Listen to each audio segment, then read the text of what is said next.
তারা রাজাকার, তারা গর্ববোধ করছে। যারা রাজাকারের সন্তান তারা তোমরা তোমাদের বাপ রাজাকারকে নিয়ে দেশ থেকে চলে যাও। তারা পুলিশের উপর হামলা করছে, বিভিন্ন জায়গায় দেখছেন পুলিশের গাড়ি ভাঙচুর করছে। আপনারা দেখছেন তাজা খবর 24।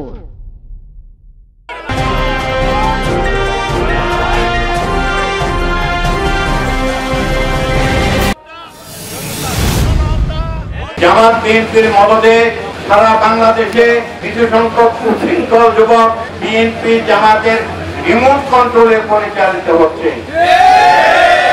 আমরা বঙ্গবন্ধুর নির্দেশে আমরা মুক্তিযুদ্ধে অংশগ্রহণ করেছিলাম। 1971 সালে 7ই মার্চ বঙ্গবন্ধু রেলকোর্স ময়দানে ঘোষণা দিয়েছিলেন, তোমাদের যা যা কিছু আছে তাই নিয়ে শত্রুর মোকাবেলা করো। আপনারা জানেন পূর্ব পাকিস্তানে জনসংখ্যা ছিল 7.5 কোটি।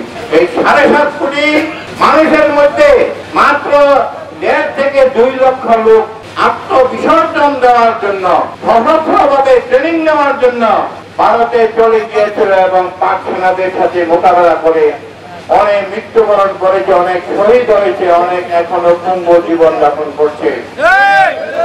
আর 7.5 কোটি মানুষের মধ্যে এই 1.5 লক্ষ লোক মুক্তিযোদ্ধা, এই মুক্তিযোদ্ধাগুলি তারা বঙ্গবন্ধুর ডাকে গিয়েছিল। এই দেশে গাপটি মারে থাকা কিছু আগত রাজাকার আলসাম যারা প্রত্যক্ষভাবে হত্যা, ধর্ষণ, লুণ্ঠন, অগ্নিসংযোগ এবং মানবতা বিরোধী কাজ করেছিল, আজও সক্রিয়। তারা এখন মুক্তিযোদ্ধাদের সাথে মাঠে নেমেছে। যারা ছাত্র রয়েছে তারা আমাদের সন্তান, মুক্তিযুদ্ধের পক্ষের সন্তান। শুধুমাত্র কিছু সংখ্যক সন্ত্রাসী মাঠে নামিয়ে দিয়েছে। তারা বিএনপি রিমোট কন্ট্রোলে পরিচালিত হচ্ছে। যারা যেভাবে নির্দেশ দিচ্ছে তারা সেইভাবেই কাজ করছে। জননেত্রী শেখ হাসিনা আজকে আমাদের মুক্তিযোদ্ধাদেরকে যে সম্মান দিয়েছে, সেই জন্য জননেত্রী শেখ হাসিনা আমাদের মুক্তিযোদ্ধাদের মাতা। জননেত্রী শেখ হাসিনা মুক্তিযোদ্ধাদের মাতা। আমরা এই জননেত্রী শেখ হাসিনার নেতৃত্বে এখন সারা বিশ্বে বাংলাদেশ পরিচিত। জননেত্রী শেখ হাসিনাকে কটূক্তি করে অনেক অশালীন বক্তব্য রাখা হয়েছে।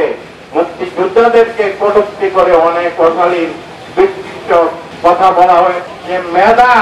মেধা তালিকাতে, আরে মেধা কিসের? মুক্তিযোদ্ধা সন্তানের মেধা আছে, নাতি নাতিদের মেধা আছে। তারা প্রিলিমিনারি পরীক্ষা দেয়, তারা রিটেন পরীক্ষা দেয়, তারা ভাইভা পরীক্ষা দিয়ে যখন মেধা হিসেবে নির্বাচিত হয় তখন তাদেরকে মুক্তিযোদ্ধা কোটায় নেওয়া হয়।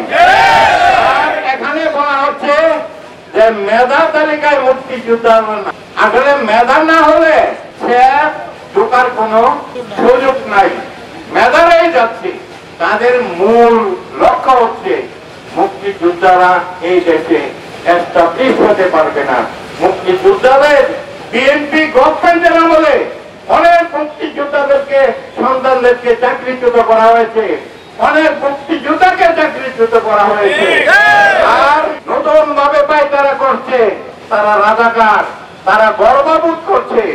যারা রাজাকারের সন্তান তারা তোমরা তোমাদের বাপ রাজাকারকে নিয়ে দেশ থেকে চলে যাও।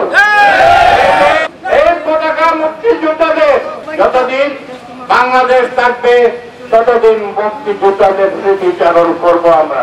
তারা একটা দল, আইন মানে না, আদালত মানে না, প্রশাসন মানে না, পুলিশ মানে না। তারা পুলিশের উপর হামলা করছে, বিভিন্ন জায়গায় দেখছেন পুলিশের গাড়ি ভাঙচুর করছে। এই অরাজকতা বন্ধ করতে হবে। মুক্তিযোদ্ধারা আসবে, থাকবে। আমরা মুক্তিযুদ্ধ করেছিলাম, ইনশাল্লাহ আমাদের জয় অবশ্যই অবশ্যই হবে। আপনারা মুক্তিযোদ্ধা সম্রাট, এই বয়সে আমাদেরকে আর কষ্ট কম দিবেন। আপনারা সংগঠিত হন, যে কোনো সময় ডাক করবে। আপনারা আপনাদের সততা এবং স্বাধীনতার পক্ষের শক্তি যারা, তাদেরকে নিয়ে আমাদের সাথে একাত্মতা ঘোষণা করবেন। জয় বাংলা, জয় বঙ্গবন্ধু।